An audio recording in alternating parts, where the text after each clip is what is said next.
Hello, this is Miguel Gomez with HIV.gov, reporting live from USCHA in New Orleans. I had the honor of spending some time with my two colleagues. We just finished a workshop on the use of generative AI in communications, where we're going into the future.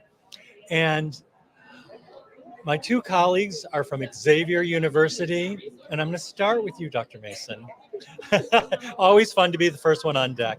But could you share what some of the highlights you shared with the audience, but also some of your thoughts when it comes to AI and communications into the future? Sure. I'll try my best. But I hope that everybody here learned as much from me as I learned from Miguel.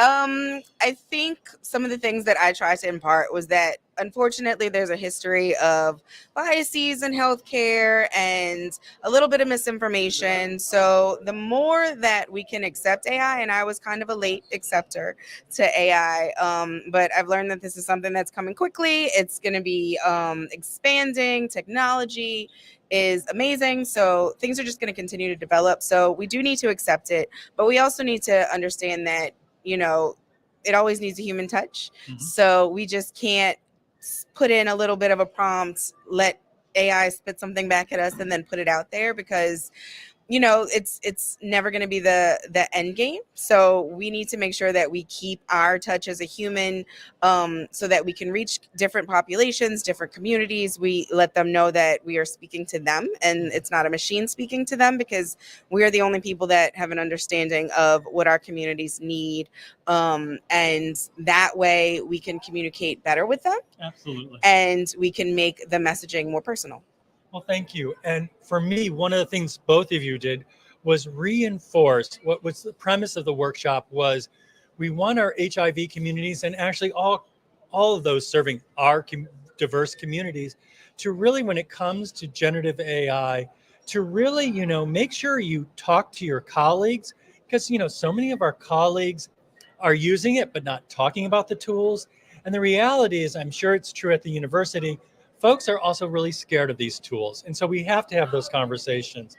And you also reinforce, which I really appreciated, that these tools can help extend the reach of our work. But you brought up equity, which I so much appreciated. And again, just be cautious and transparent. And before I go to I'll go to Dr. Hodges now. The two of you have the gift of being able to work together, but let folks know first, what is your day job? And then if you could share your highlights. Yeah, definitely. Well, our day job is actually, spending a lot of time with students, spending a lot of time on campus doing research and interacting with the community when we are free to do so. But yeah, we are very, forward facing when it comes to interacting with our community, because we are a smaller department. So we are expected to do many things just beyond just teaching in the classroom. And for those watching this who aren't familiar with Xavier, this HBCU has been creating a workforce of medical professionals and healthcare professionals who have changed how we approach healthcare and public health. So thank you. And the both of you working on communications, educating our next generation of communication experts. What advice do you have for our viewers? I'll start with you. Sure. Well, I'll say our department is small but mighty. Because Xavier focuses on educating, medical professionals, there has been a big focus on doctors and pharmacists, but we also understand that there are many other ways that people can go. So even if students come to campus and they want to be doctors, they want to be pharmacists, and maybe at some point they say, this may not be for me, because I thought I was going to be I was going into the sciences, and then I ended up being an English major. So I think there's a place for them everywhere. So, we are educating health communicators. We are educating journalists. Mhm. We are educating people that have an interest in AI. So looking at the technological side of mass communication. So I think the message is there's a place for everyone. Absolutely. I think that tools that we offer in the mass comm department, I think they also work well in many other areas. So even if, you want to be that doctor, you want to be that pharmacist, you're still going to have to effectively communicate with your patients. It's not just about knowing the 2,000 new vocabulary words that you learn in medical school, right? Because you know the name of every bone in the body, but when I come in as a patient, I do not know the name of every bone in the body. So you are going to have to effectively communicate those words. And you did so well. You did so well for those we presented to.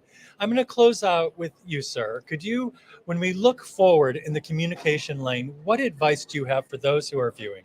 Yeah, definitely. I would say, don't be afraid of AI. Don't be afraid of AI because we are still in control as humans, right? We are better than the AI. We are smarter than AI, and don't be afraid to embrace it and to use it.